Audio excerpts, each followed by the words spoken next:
शापित हवेली की दहशत। रात का घना अंधेरा था, दूर तक सन्नाटा पसरा था। सिर्फ पेड़ों की सरसराहट और उल्लू की डरावनी आवाज़ें हवा में गूंज रही थीं। गांव के बाहर खड़ी काली हवेली रात में भूतिया साया लग रही थी। हवेली को लेकर कई तरह की कहानियाँ प्रचलित थी। कुछ कहते थे कि वहाँ भूतिया आत्मा का वास है और कुछ का मानना था कि वहाँ कोई छुपा हुआ खजाना है जिसकी रक्षा कोई अनजान शक्ति कर रही है। लेकिन एक बात तय थी, वहाँ जाने की कोई हिम्मत नहीं करता था। लेकिन 3 दोस्त अजय, समीर और रितिका इन कहानियों को सिर्फ एक अफवाह मानते थे। उन्हें एडवेंचर का शौक था, जो इस अफवाह से पर्दा उठाना चाहते थे। अजय ने हंसते हुए कहा, अगर ये हवेली भूतिया होती तो अब तक कोई न कोई सबूत मिल चुका होता। उधर रितिका बोली, पर तुमने ये तो सुना ही होगा कि जो भी यहाँ पर गया है वो कभी लौटकर नहीं आया। समीर ने टॉर्च जलाते हुए जवाब दिया, अगर तुम डरोगी तो क्या कर पाओगी? वे तीनों हवेली के पास पहुंचे। हवेली टूटी फूटी थी, दीवारों पर काई जम चुकी थी। अचानक एक हवा का झोंका आया और दरवाजा अपने आप ही धीरे धीरे खुल गया। रितिका डरते हुए बोली, ये हवा थी या कुछ और? भाग 2, हवेली के अंदर का अंधेरा। जैसे ही वे तीनों अंदर घुसे, दरवाजा धड़ाम की आवाज़ करता हुआ अपने आप बंद हो गया। तीनों दोस्त चौंक गए। हवेली में घना अंधेरा था।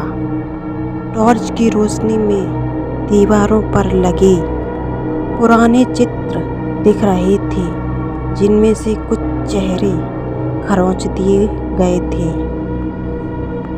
टॉर्च की रोशनी में अचानक एक परछाई हिली। तभी समीर ने घबराते हुए पूछा, वहाँ कौन है? कोई जवाब नहीं आया। वे धीरे धीरे हवेली के अंदर बढ़े। अचानक छत से एक झूमर हिला और धमाके के साथ नीचे गिरा। समीर चिल्लाया, लेकिन अजय ने देखा कि सामने दीवार पर एक पुराना आईना लगा था। जैसे ही टॉर्च उसने दीवार पर डाली, आईने में एक सफ़ेद साड़ी पहनी महिला, जिसकी आंखें सुर्ख लाल थी। भाग 3, आईने का शाप। आईने से एक आवाज़ आई, तुम यहाँ क्यों आए हो? रितिका ने डरकर समीर का हाथ पकड़ लिया। अजय ने हिम्मत जुटाकर पूछा, तुम कौन हो? आईने से एक परछाई बाहर आने लगी। उसके बाल बिखरे हुए थे, चेहरा झुलसा हुआ था। उसके पैर जमीन पर खून के निशान की तरह उभरने लगे। मुझे बेला कहते हैं 100 साल पहले मेरे पति ने मुझे मारकर यहाँ दफना दिया था। तब से मैं यहाँ कैद हूँ और जो कोई भी यहाँ आता है वो कभी वापस नहीं जाता। अचानक दीवारों से खून टपकने लगा।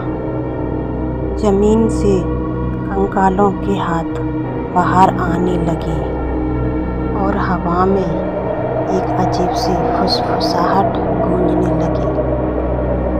हम सब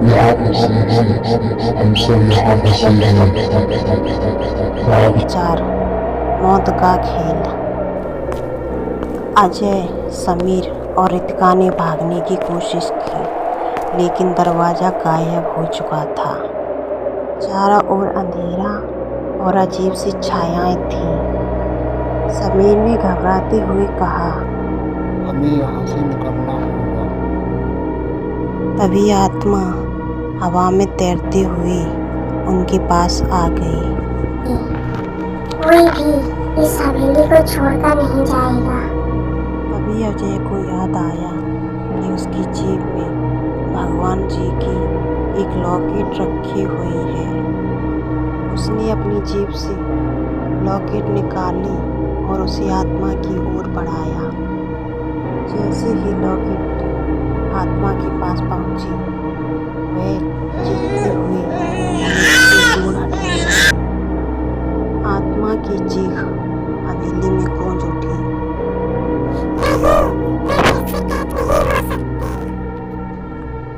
अचानक दरवाज़ा दिखाई दिया और वे तीनों दरवाजे की ओर भागे। जैसे ही वे तीनों बाहर निकले, हवेली जोरदार धमाके के साथ मिट्टी में समा गई। भाग 5, अंत या नई शुरुआत। तीनों हाँफते हुए गांव पहुंचे। जब बुजुर्गों ने उनकी बात सुनी तो उनसे कहा कि आत्मा अब मुक्त हो चुकी है। लेकिन जब अजय ने पीछे मुड़ के देखा तो उसकी शर्ट पर सब चमक रहे थे। मैं वापस आऊंगी।